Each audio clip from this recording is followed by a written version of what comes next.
Yes, my people, back again now in this one. A detective tricks guilty suspect into confession. Let's see what's going on, people. Where is she? I don't know where she is. Where is Savannah? No. Where did you go with her? I know you're not that cruel inside. I'm begging you, Lee. Just tell us. I don't know where she is. This is Lee Rodarte, a man taken into custody for being suspected of kidnapping and killing his co-worker, Savannah Gold. With no ideas of where Savannah could be, the cops knew getting this interrogation wrong could mean they might never catch the killer. What's even worse is that Lee had a foolproof story that was going to make sure Savannah was never to be found. Lee, however, is under the impression that he is smarter than the detectives. Little did he know, this would be a massive mistake for him. Man said the co-worker, man. Yo, listen. We've all had a co-worker, right? That we don't get along with, bro. But have you ever really thought about deleting them?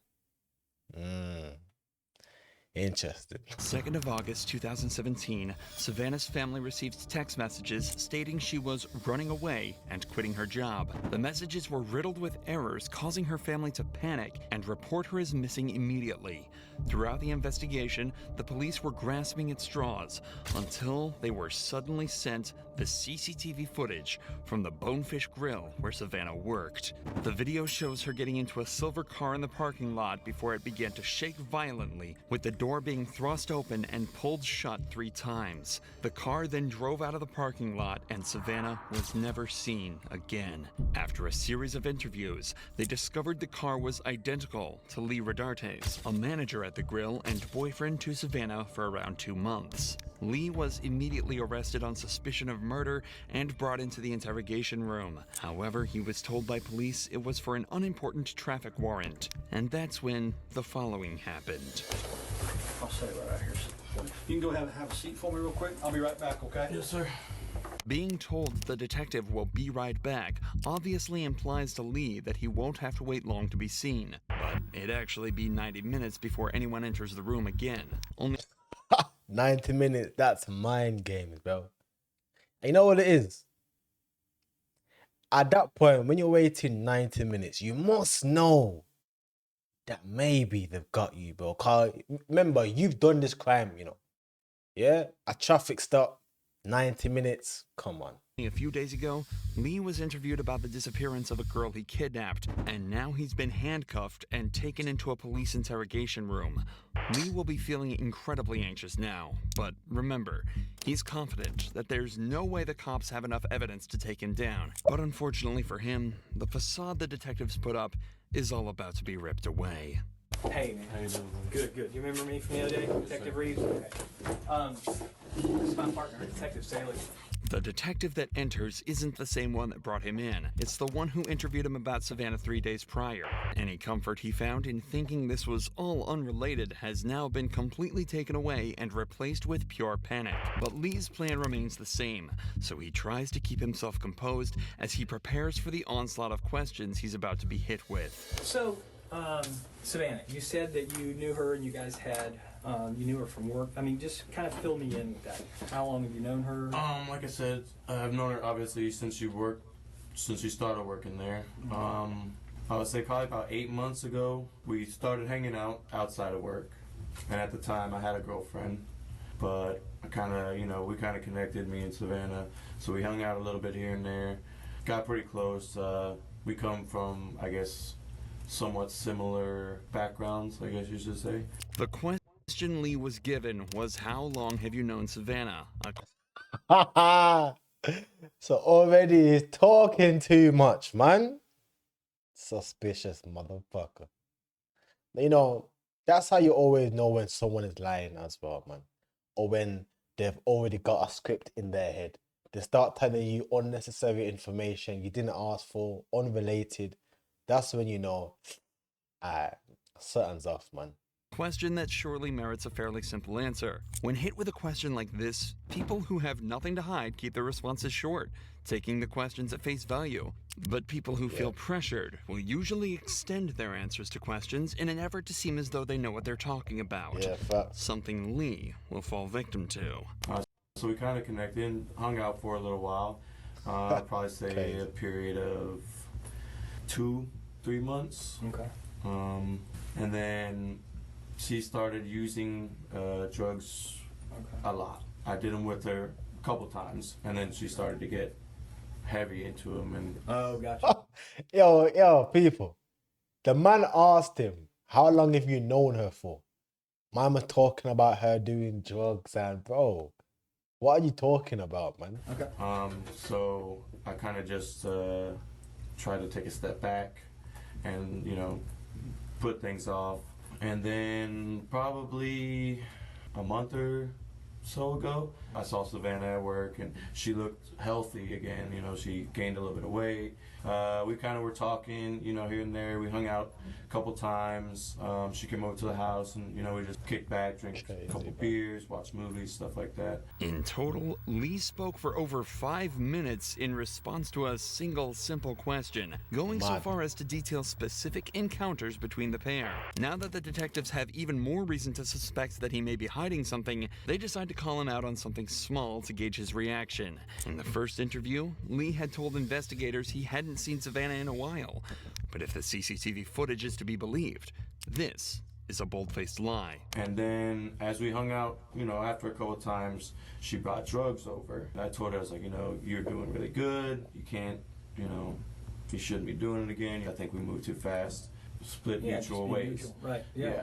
And that was the last time that we text. Okay. When was that? Yeah. When was that? It was probably 2-3 weeks ago, Okay. sometime in July. Right. Right. Yeah, and I think that's one of the things you said was that was the last time that you had contact with her. Yes. As far as I don't want to put words in your mouth, so I mean you correct me. That was at the any last time that I texted her. Yeah, text or a phone call or messenger Yeah. or anything like that. 2 to 3 weeks ago. Yeah. Okay. And then the last time, when was the last time you saw her? This is what I was a bit. I didn't tell you the truth when we talked at Bonefish. Okay. Last time I saw her was Wednesday afternoon. Okay. I heard that she has been basically telling a lot of people at work that we hooked up a bunch, like a couple days before that. So I met her in the parking lot at Bonefish When was this? Wednesday afternoon. Okay. Well, you know what time or about? It was about 5:30. Okay. Without realizing it, Lee has already provided us with enough evidence to assume he's guilty. We know he knew Savannah. He had the same vehicle seen in the footage, and he was present at the scene of the crime when it happened. Remember, Lee has no idea the cops have footage of the event. If he knew about it, he would have tried to provide an alibi that put him somewhere completely different. Unfortunately, though, this isn't quite enough evidence for the cops to get a guaranteed conviction. And you know what's crazy about this is he's doing a lot of talking with no lawyer. You know, you've not even asked them what is with the questioning. They literally sat there, was like, hi, and started to talk like he's in therapy. You're not in therapy, bro. Man talking about going on dates, her doing jogs, and you went out 5:30 p.m. Like, what are you saying, man? Shit. And this is why I always say, you see these criminals, bro. Yeah. It's like 8 out of 10 of these criminals, they have no sense, man. There's like nobody's home. They're not hard to get caught. It's not hard to catch them in lies. And most of the time, when they are letting you talk so much, they've already got you, bro. Shit. Instead, they need to push further to try and extract a full confession. Something that will not come easy at all. I parked and I said, hey, can I talk to you for a second? And she said, yeah, what's up? And I was like, I heard you've been saying some things about me and you continuing to hang out, and you know that we're boyfriend and girlfriend. And she asked me, she said, can I come sit in the car because I just did some heroin and I'm a little paranoid. It was never confirmed that Savannah did do heroin. Nobody in her life mentioned seeing or suspecting she used it. And even if she did, she was headed to a shift at her job as this conversation was taking place. If she was able to do that without getting paranoid, it seems strange she couldn't simply have a chat in the parking lot. So she came and sat in the car, And I explained to her the situation. I told her that servers at Bonefish were coming to me and telling me that you're telling people when you're out that we're boyfriend and girlfriend. And I said, I need you to stop, because for one, it's jeopardizing my job. We agreed to, split, stop talking mutually, and just move on. So basically, the girlfriend is catching on. She's a problem now, and she ain't, trying to off things. This is also why sometimes it's not a good thing to fuck work colleagues, man. Too much politics, bro. But it was nothing more than that. And she said, I'm gonna do what I want. I didn't tell anybody anything. At that point, I got out and I punctured the hole in the tire. And I said, no, stop. And I said, don't do it again, or next time it's gonna be worse. It's gonna be your windows. At that point, she had her phone in her hand. She got out of the car and walked towards the main entrance from San Jose. Obviously, this entire explanation was crafted to try and create an alibi as close as possible to what actually happened. But the few small inaccuracies are actually glaring windows directly into the truth. We know that Savannah never left the vehicle in the parking lot, and that she drove away with him just minutes after getting in. Lee is unwittingly constructing a mountain of evidence against him in the form of lies that he thinks he's getting away with. And he's not finished yet. And it looked like she was either texting or calling somebody. Okay. Because as she started walking towards there's an entrance to the plaza. She was walking maybe towards this way. Mm-hmm. And I would say an older model Ford pickup, mm-hmm. green. Okay. Drove past me and around, and she got in. Okay. How long do you think it was between the time that she got out and started using her phone till that green truck pulled up? Maybe 5 minutes. Okay. So wow. So if she called somebody, they got there in 5 minutes to pick her up? Well, I mean, like I said, it looked like she was going to call somebody, and that's when the green truck came around, and she got in. So she gets in the truck. What happened at that point? They drove back around, kind of looped around a little bit. Which way did they drive? So I guess they exited that way, and at that point, I left. Lee doubles down on the lie, again, thinking that this puts him completely in the clear, as he wouldn't have been the last person to see Savannah, but his decisions continue to work against him.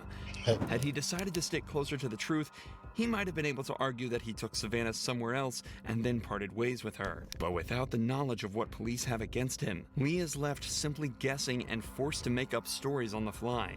This is why it's so important to call a lawyer, innocent or not. That's what I said, bro. Like, that's just literally basics 101.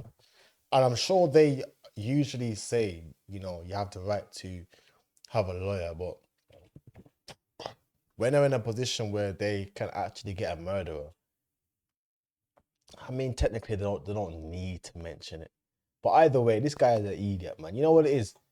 Some people, like, when they know there's a possibility they might get caught, they manufacture a fake story in their head. So when they're in a position where they have to actually give the story, they just try to push all of it out, because they can't break it down bit by bit because it's fake, right? So they just try to splurt it all out at one time just so they can be like, yeah, that's what happened. That's the story. So now when you're getting questioned, you start saying some bullshit because you didn't think of that when you was manufacturing the lie, Interrogation, detectives are allowed to both lie and withhold evidence from you, putting you in a very difficult situation where you're at the mercy of their tactics and games. However, the second you bring an attorney into the mix, things get exponentially easier, as police are forced to turn over all of the evidence in their possession so they can put together a fair and sound defense for you. Calling a lawyer isn't just having a wingman at the interrogation room. It's an unlocked door that bypasses almost all of the police's tricks. It goes from them interrogating you to a legal battle. But a lot of people nowadays, they have in their mind that they want to represent themselves, which is fair enough. But when it comes to cases like this, what you've done, bro. You've deleted someone. This is not like a petty civil court case or whatever, you know, petty crime. This is a matter of life or death, bro. You can't go in there thinking you can represent yourself and you're gonna get out scot-free. Knowing the detectives, you're not their first customer. You know, they've been here before. They're trained to get people at you, bro. You know, like, who do you think you are? Needless to say, Lee hasn't called the lawyer and has been left at a disadvantage from the beginning. If Lee was as smart as he thinks he is, he wouldn't have waived this right and likely would be in a much better position. What happened to your neck? That was self-inflicted, actually. Why? I just have been having kind of a hard time. To your neck? I couldn't. Yeah, I did. And What did you use? a knife. When did you do that?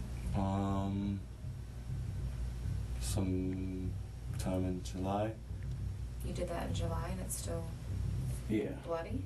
Well, I kind of peel the scab here and there at work, hitting it on stuff like that. I peeled it last night working. And it was coming off a little bit today, so I peeled that a little bit. All right, let me see. But this was the same night. This one was just a lot worse Yeah. than this one was. Okay. And that was in Eat July? that, man. Yeah. Okay. Like a few weeks back. Yeah. Okay. It doesn't take a genius to realize how brazen of a lie this is.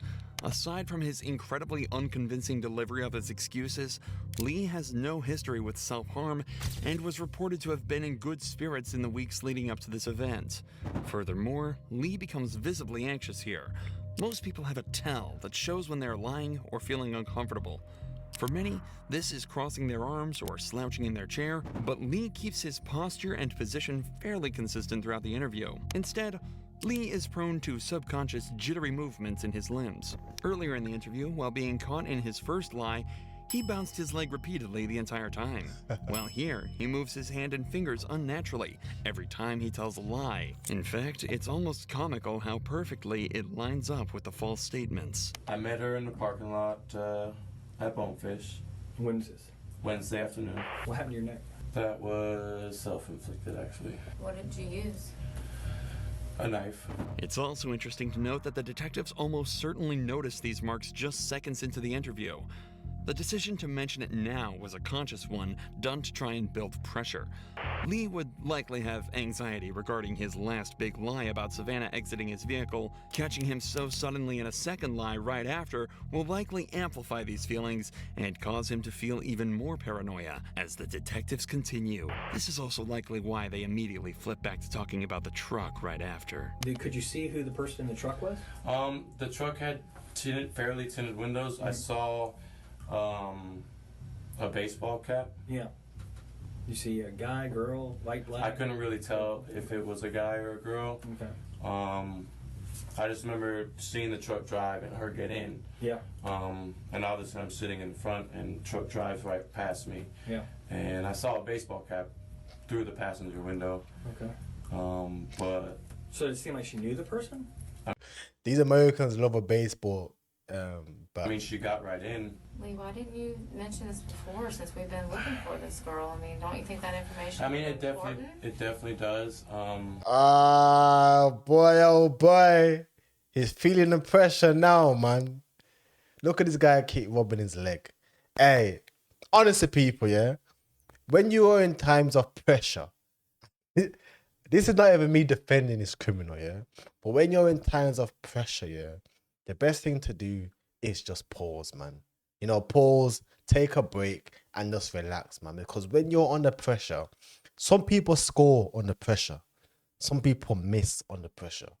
You know, when it's a case of life and death, bro, just relax, man. Say you want to take a break. That's it. Just take a break.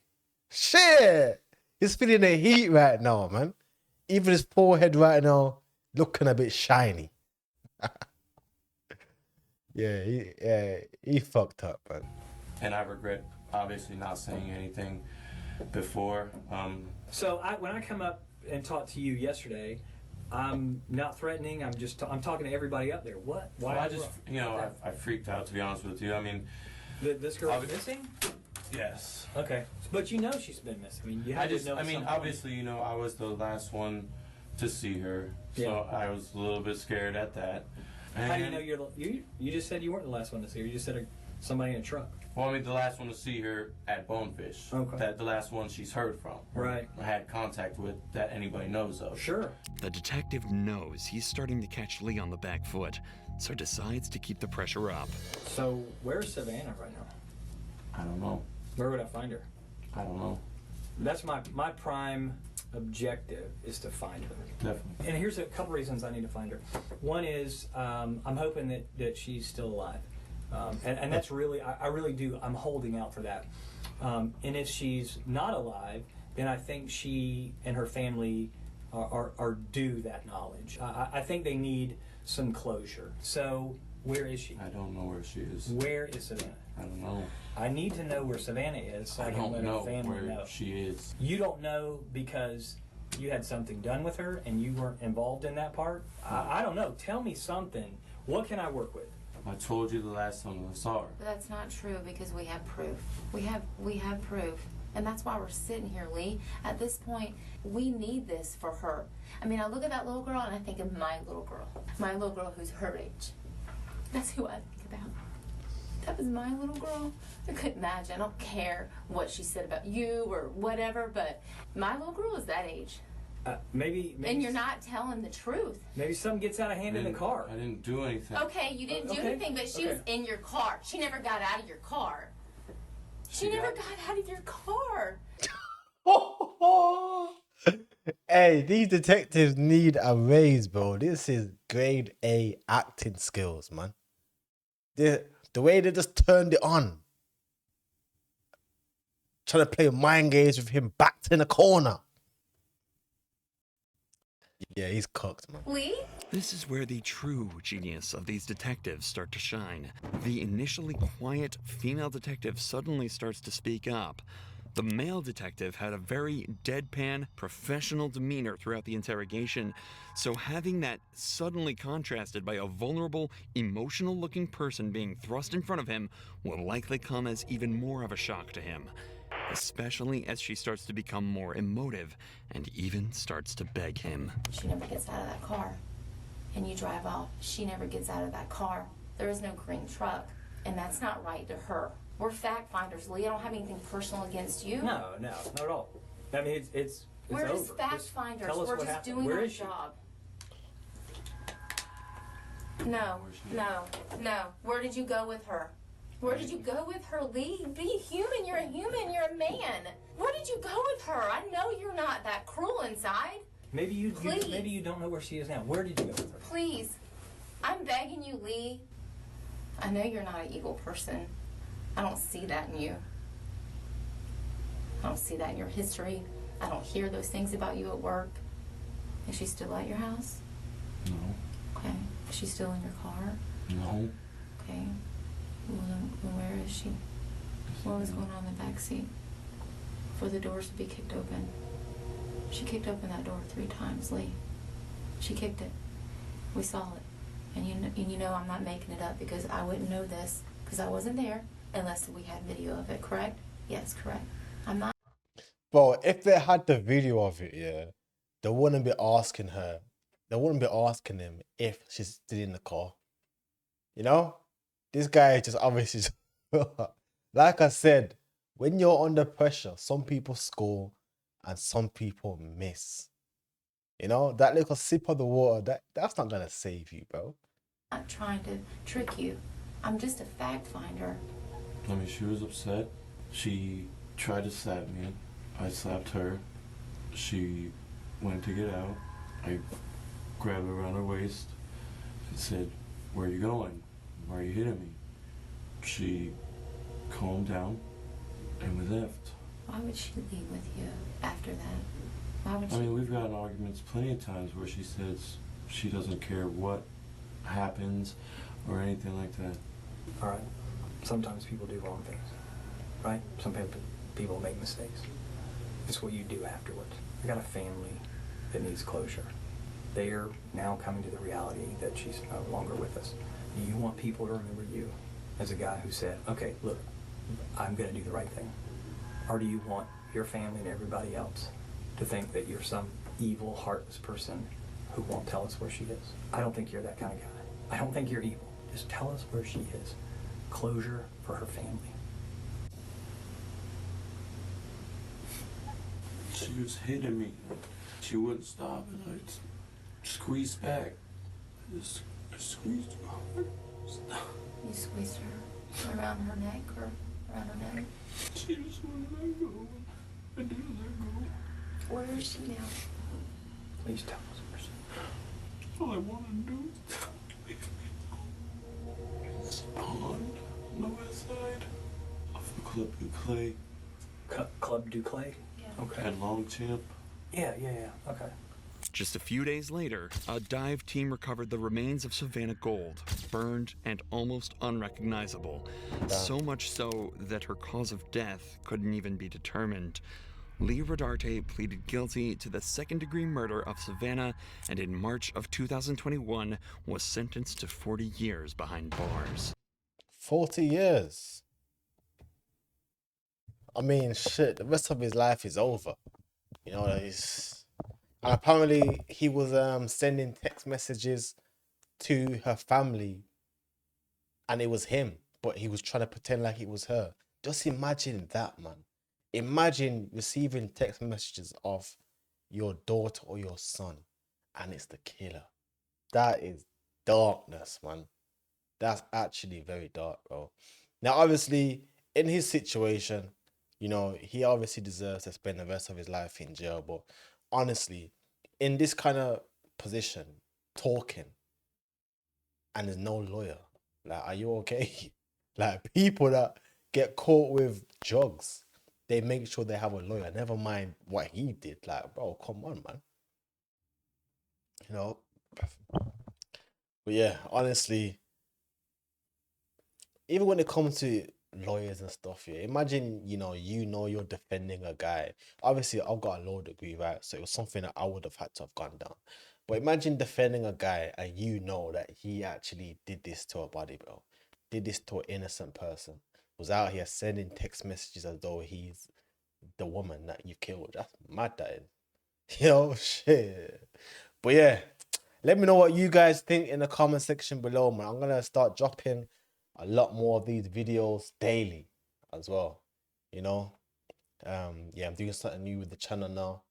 So yeah, let me know what you guys think, man. But as usual, if you like the video, don't forget to like and subscribe. But I'm out.